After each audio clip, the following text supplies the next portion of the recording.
ഏകദേശം 5000 വർഷങ്ങൾക്ക് മുമ്പ് ഇമറാത്തിന്റെ മരുപ്രദേശത്ത് ഒരു കൊച്ചു പട്ടണമുണ്ടായിരുന്നു. നൂറ്റാണ്ടുകൾക്ക് മുമ്പ് തന്നെ മനുഷ്യവാസമുണ്ടായിരുന്ന ആ പ്രദേശം പിന്നീട് അറബ് ലോകത്തിന്റെ സാംസ്കാരിക തലസ്ഥാനമായി മാറി.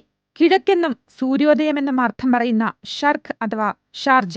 വിദ്യാഭ്യാസപരമായും സാംസ്കാരികമായും അറബ് ലോകത്ത് മുന്നിട്ട് നിൽക്കുന്ന ഷാർജ നിവാസികൾക്ക് സന്തോഷത്തിന്റെയും അഭിമാനത്തിന്റെയും ദിവസമായിരുന്നു കടന്നുപോയത്. ഈ ദേശത്തെ ലോകത്തിന്റെ നെറുകയിലേക്കുയർത്തിയ പ്രിയപ്പെട്ട ഭരണാധികാരി doctor Sheikh Sultan bin Muhammad Al ഖാസ്മിയുടെ 85-ാം പിറന്നാൾ ചൊവ്വാഴ്ച ആഘോഷിച്ചു.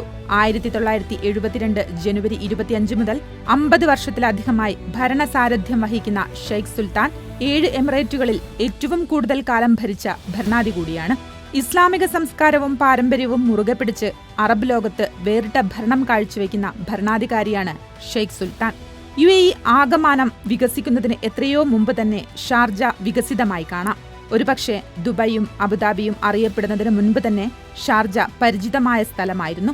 കലയെയും സംസ്കാരത്തെയും ചരിത്രത്തെയും അതിന്റെ ഹൃദയത്തോട് ചേർത്ത് പിടിച്ചിരിക്കുന്ന ഭൂമികയെന്ന നിലയിൽ അറബ് ലോകത്ത് ഷാർജ പ്രശസ്തമാണ്. ഈ ഭൂപ്രദേശത്തിന്റെ ഭരണാധികാരികൾ ആദ്യകാലത്തു തന്നെ അതിന്റെ പ്രാദേശിക പൈതൃകം സംരക്ഷിക്കുന്നതിൽ ശ്രദ്ധാലുക്കളായിരുന്നു. 1998 യുനെസ്കോ ഈ പ്രദേശത്തെ ഹെറിറ്റേജ് പട്ടികയിൽ ഉൾപ്പെടുത്തുകയും അറബ് ലോകത്തിന്റെ സാംസ്കാരിക തലസ്ഥാനം എന്ന പദവി നൽകുകയും ചെയ്തിട്ടുണ്ട്. ഗൾഫ് മേഖലയിലെ ഏറ്റവും സമ്പന്നമായ പട്ടണങ്ങളിലൊന്നായ ഷാർജയുടെ ചരിത്രം തുടങ്ങുന്നത് 5000 വർഷങ്ങൾക്ക് മുമ്പാണ്. തലസ്ഥാനം ഉൾക്കൊള്ളുന്ന ഷാർജ നഗരത്തിന് പുറമെ പുരാതനവും സാംസ്കാരികവുമായ പ്രദേശങ്ങളായ കൽബ, അൽ ദൈദ്, ദിബ്ബ അൽ ഹിസ്, ഗോർഫക്കാൻ തുടങ്ങിയ ചെറു പട്ടണങ്ങളും ഉൾപ്പെടുന്നതാണ് ഇപ്പോഴത്തെ ഷാർജ എമിറേറ്റ്.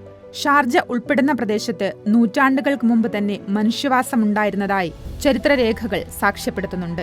ആദിമകാലത്ത് ഉപയോഗിച്ചിരുന്ന ആയുധങ്ങളും മറ്റു വസ്തുക്കളും ഇവിടെ നിന്നും കണ്ടെത്തിയിട്ടുണ്ട്. ചരിത്രപരമായി ഷാർജ UAEയിലെ ഏറ്റവും സമ്പന്നമായ നഗരങ്ങളിലൊന്നാണ്. 1927 അൽ ഖാസിമി വംശം ഷാർജയുടെ നിയന്ത്രണം ഏറ്റെടുക്കുകയും ഭരണകൂടം സ്വതന്ത്രമായി പ്രഖ്യാപിക്കുകയും ചെയ്യുന്നത്. തുടർന്നങ്ങോട്ട് പോർച്ചുഗീസുകാരും ഡച്ചുകാരും പിന്നീട് ബ്രിട്ടീഷുകാരും ഈ മേഖലയുടെ ആധിപത്യത്തിനായി നിരന്തരം ശ്രമിച്ചുകൊണ്ടിരുന്നു.